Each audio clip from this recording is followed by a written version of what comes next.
One of the reasons that we can be misunderstood when we're talking to someone doesn't really have to do with, if we have learned a language as a second language. It can be that maybe we just haven't given our listener enough clues to let them know about what we're about to discuss or things like that. This is an issue with priming. Priming is in reference to how are you preparing the people that you're talking to for the discussion that you're about to have with them. And so today, what I'd like to do is just kind of give you some quick cues that you can use right at the beginning of your discourse, your discussion, your conversation with people, so that way you can let them know a little bit of information about what you're about to discuss with them.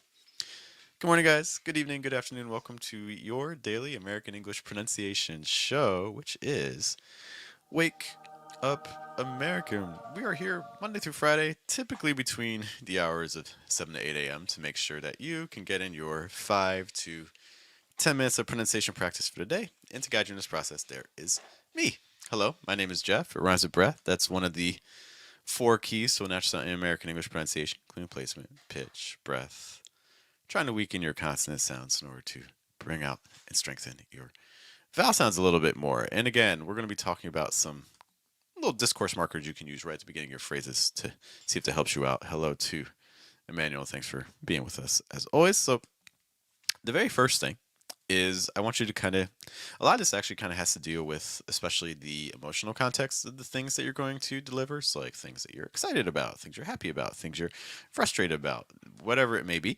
So that way you can kind of cue them in on how it is that you're feeling, because that's a really big part of communication. Is it's not necessarily about the individual words that we're saying, it's more about what is it, um, what's the emotional value of the thing you're about to say and trying to convey to the other person. So let's just begin with some examples of some sounds that you may want to consider using. So for instance, if you're trying to demonstrate, let's say maybe you and a friend are just kind of sitting at a table doing your own thing, maybe playing on your phones, and then you see something interesting. Well, how do you let them know that you're about to show them something interesting?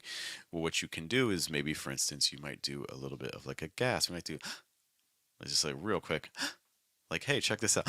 Oh, wow. Like something like that. Just that little cue. And maybe it's even just to yourself initially, but that kind of lets the person in the room know that you saw something that is a little bit unusual. Okay. Similar to that, you might use a sound, for instance, like a hmm, hmm.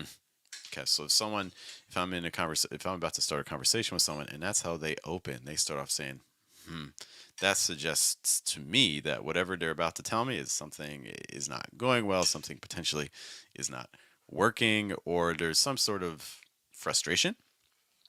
And then the last thing would be another example of a sound that you can use is, for instance, if you get like a sigh, something like if someone starts a conversation like that, that can be a cue to you that they're about to tell you something that is upsetting them, frustrating them, or things like that. Usually, again, not a very positive sign. Okay, so those are just examples of a couple. Obviously, there's many, many more than that. But how many of these are you already using before you start conversations with people? Um, is there a way maybe to tap into it a little bit more? Because again, the emotional weight of the thing that we tell people oftentimes conveys a lot more information than the actual words. Pairing these sounds with actual body expressions and things like that can also be very helpful for giving some context as well. So, for instance, if you start a conversation with a smile, if you're like, hey, check this out, like if you start off with that, hey, like starting off with that with a big smile, higher pitches and things like that, what that can do is again, it primes them, oh, you're about to tell me something positive. Give me things light, happy. Okay. Ways to show that you're having some hesitation or some reluctance. Like maybe there's something that you're a little bit nervous about how the other person is respond. So like demonstrations to show hesitation or that you're thinking is like, for instance, like a chin rub or like putting your lips to the side, like hmm. Or for instance, scratching your head. These are all indications that okay, so what they're about to tell me, like I don't know if that's going to work. Things like that, you know. So even before I say those words, just by kind of putting my hand over on my chin and shifting my lip position over just to the side, that again indicates that There's some hesitancy, there's some doubt. Okay. Another thing that you can do besides kind of controlling where your lips go or your eyebrows, you can also be thinking about the direction of your eyes. So, for instance, if someone is looking down, like if they walk up to you and they're just kind of like looking down, you could be like, okay, well, what they're about to say is probably going to be something that's a little bit heavy or sad, disappointing. Okay. If someone is like, before they start talking to you, they start rolling their eyes or something like that, that can be a sign that, again, of like frustration, or that what they're about to tell you they are upset about. Okay.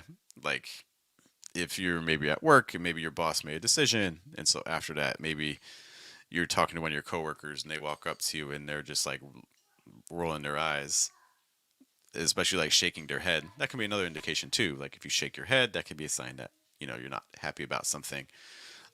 Or if you nod your head, that could be like a sign of agreement, sign that you like what's happening. Okay. So again, thinking about what can we do with our body language also to prime our listener for what's about to happen. The last thing I'll say, when you're starting a conversation with people, you want to be thinking also about pitches. Pitches convey a lot of information, especially on the very first word that you use. Because if you have heard us talk about thought groups before, one of the things that we mention a lot is that thought groups, the general direction of a thought group is they keep moving down in pitch until you get to a stress. So, with that in mind, if your thought group starts higher in pitch, that gives you a lot more runway. If you start lower in pitch, things are already pretty down. So when we associate in general higher pitches with warmth, friendliness, excitement, if you're like, well, like starting off with that, or like, I think. So again, those higher pitches again convey a little bit more positivity. But if you lower the pitches on that, like, well, well, or like, I think, I think. Suddenly you've added a lot of heaviness to it. And so that's giving off, again, a very different energy to your listener that they want to be considering. They're going to take whatever information you say in a different way just because of the pitch you're using. It's not about the word. Because if we're about the word, then those pitches wouldn't really make a difference. The pitch conveys the meaning much more effectively than the actual word does. Okay, so again, these are just some things you want to be thinking about next time you start a conversation with someone. How can you prime your listener for what's about to happen, for the information you're about to tell them, to help them enhance their chances of understanding you and move forward in conversation? Guys, thanks for hanging out with me. As always, there's a million pronunciation resources out there. So the fact that you allow me to be part of your day, I greatly, greatly appreciate it. Once more, my name is Jeff. It rhymes with breath. It's one of the 4 keys to a natural sound in American English, including placement, pitch, breath. Trying to weaken your consonant sounds, strengthen your vowel sounds. I will see you all later. Hope you guys have a good day, have a good night, and a good afternoon. Take care.